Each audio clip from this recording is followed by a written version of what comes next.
Okay, one methodological resource that as teachers we can use in our classes is games.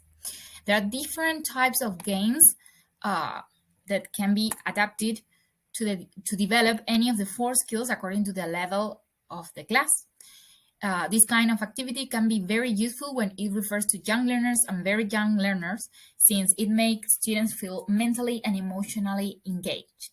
Through games, children have the chance to develop their imagination and experience a sense of adventure, which, in my opinion, are essential aspects when it refers to make students learn while enjoying the class.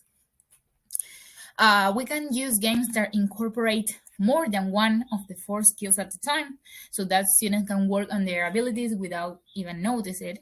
For example, if we want to work on speaking and listening skills, one clear example of a game that incorporates these 2 skills is the telephone. In this game, students can work on smaller groups if we have a big classroom, or all together if we have few students.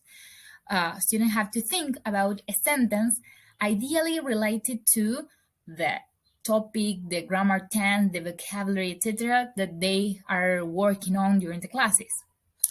Then they have to whisper that sentence to another classmate, and this second student have to listen to the sentence and repeat to the next classmate. Finally, the first student will mention which was the original sentence. If we want to incorporate another skill, we can write on the board the sentence that each student said, and then compare them, dealing with the different questions and doubts that can come up. If we want to work with the skills reading and writing, of course, that for this kind of level, we may take into account that students are at least 6 years old and are familiar with these abilities in their mother tongue. One example of a game can be that teachers will read some questions to the class, and students will write a sentence to complete the idea, and fold their papers to hide that idea, and then pass that paper to the person who is next to them. Again, students can work in smaller groups if we have a lot of students. For example, the topic can be my last holidays, and we will review the past simple. So the teacher will ask questions such as, where did you go? The more creative is the questions, the better. For example, the answer can be, I went to Mars. Who did you go with? I went with Justin Bieber. At the end of the game, when all the questions have been read, each student unfold their pieces of paper and reads the story that has been created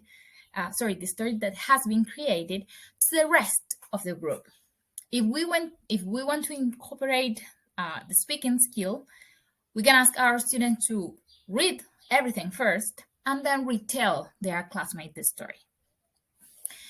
So, as we have seen in classes, in our classes, according to Michael and Chen, games have the power to teach, train, and educate, and are effective means for learning skills and attitudes that are not so easy to learn by rote memorization.